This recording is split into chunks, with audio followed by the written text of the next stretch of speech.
Putting in some structures in your garden makes use of all your space. And one part of your space is height in the air. We've got our asymmetric pergola struts coming at different lengths. And then rambling above me is an Akebia quinata.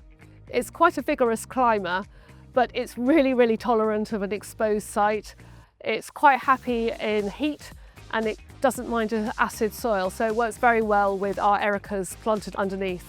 With the large trees, we needed to have a structure in this garden that would sit alongside them and have a good impact. And so I designed the garden with several arches which were inspired by the architecture of the Royal Hospital. So underneath the structure, we've created a beautiful seating area and there's a large curved bench.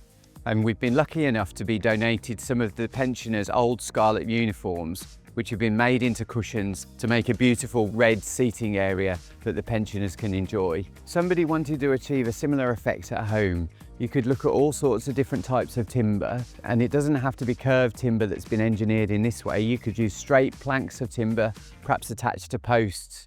Anything that would create an overhead structure helps to create a little room within the garden, which gives you a space where you could sit and enjoy views into the garden. I think quite a lot of people will naturally do linear designs, but what you could take from here is perhaps trying something a little bit different. Circular elements, paving elements. When I was designing the garden, I wanted to include level changes, and I think it's very nice if you can step up to the structure, to the pavilion, to a seating area, and then when you are sat there, you are sort of have a different perspective and view. You can look down on plants, and it makes it a little bit more interesting in the design if you're thinking about that 3D element when you're designing as well as just the plan view.